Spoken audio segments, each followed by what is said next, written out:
हम बात करेंगे जावास्क्रिप्ट 6 के ECMAScript 6 के दो न्यू फीचर्स की, जो कि लेट एंड कॉन्स्ट हैं।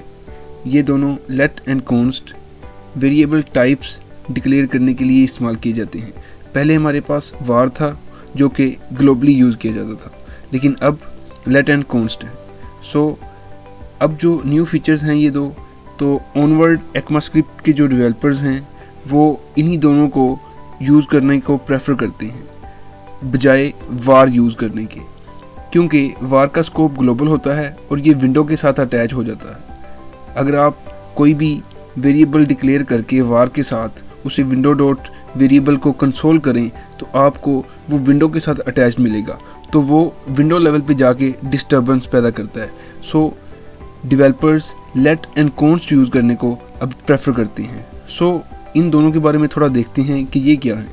एक्चुअली var का था जो वो इसका स्कोप ग्लोबल लेवल पे था, ये थ्रू आउट द विंडो आपको एक्सेसिबल था, लेकिन लेट एंड कॉन्स्ट लेट का जो स्कोप है वो ब्लॉक लेवल स्कोप है। आपको जहाँ पे भी var यूज़ करना हो आप लेट यूज़ कर सकते हैं, और कोई भी ऐसी स्पेसिफिक जगह जहाँ पे आपको कॉन्स्ट यूज़ करना है, ऐसी वैल्यूज़ जो कि चेंजेबल नहीं है, जिनको कांस्टेंट रखना है, वहाँ पे आप कॉन्स्ट यूज़ कर सकते हैं। सो आइए इनकी एक प्रैक्टिकल एग्जांपल देखते हैं। सो यहाँ पे मैं एक फंक्शन डिक्लेयर करता हूँ, फंक्शन शो। लेट्स सपोज यहाँ पे मैं एक फॉर लूप लेता हूँ, मैं इसको लेट के साथ डिफाइन करता हूँ। जो भी इसमें कांस्टेंट डिफाइन करूँगा या वेरिएबल सॉरी डिफाइन करूँगा वो मैं लेट के साथ करूँगा। So i is equal to 0, i less than 5 and i plus plus. So अगर मैं यहाँ पे कंसोल करवाऊँ i को, तो देखते हैं क्या रिजल्ट आएगा। Let's call that function now.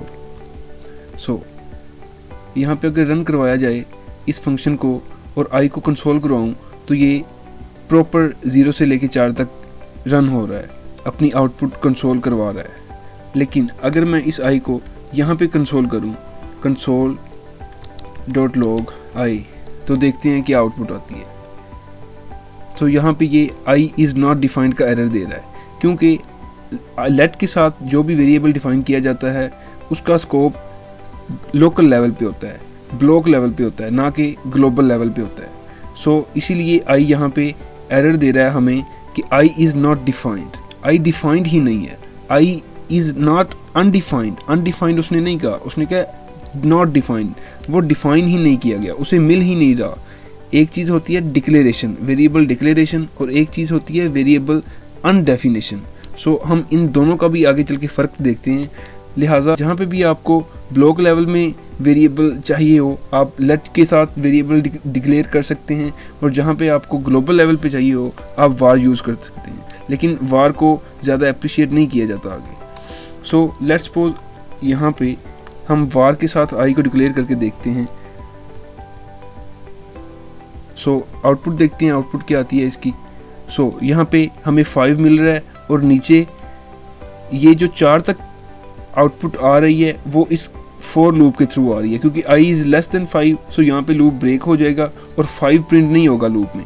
सो ये 4 तक जो आउटपुट आ रही है वो इस लूप के थ्रू आ रही है, एंड देन ये जो 5 आ रहा है वो इस कंसोल का आ रहा है, क्योंकि अब जो है वो i var के थ्रू डिक्लेयर किया गया है, इसीलिए ये यहाँ पे एक्सेसिबल है। Through out the function i accessible है। आप i को बिफोर दिस लूप भी एक्सेस कर सकते हैं, ये through out the function accessible है।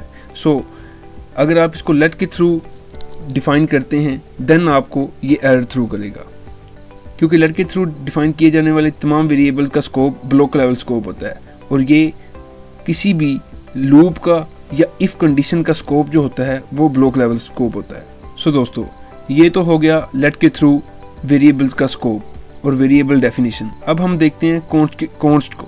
लेट्स सपोज मैं यहाँ पे एक वेरिएबल डिफाइन करता हूँ।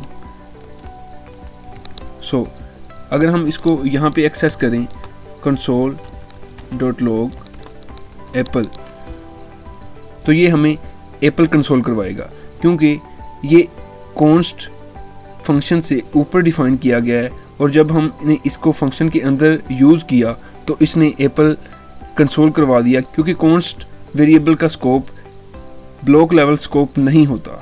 और अगर मैं इसे यहाँ पे यूज़ करूँ console.log apple, सो यहाँ पे भी ये मुझे आउटपुट वही दे रहा है जो इस फंक्शन के अंदर दी और जो यहाँ पे दे रहा है, दोनों आउटपुट सेम है, क्योंकि कॉन्स्ट के थ्रू डिफाइन किए जाने वाले वेरिएबल का स्कोप ब्लॉक लेवल नहीं होता।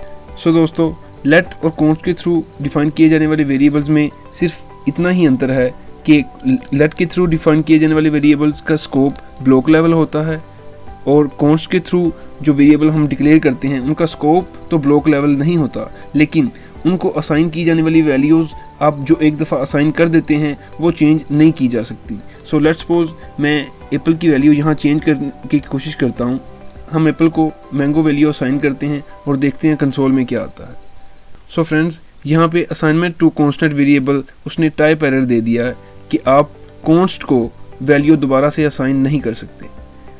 सो आज की वीडियो के लिए इतना ही, मिलते हैं नेक्स्ट वीडियो में एरो फंक्शंस के साथ। कोई भी सुझाव हो कमेंट करना ना भूलिएगा, शेयर कीजिए, लाइक कीजिए। Bye bye, take care.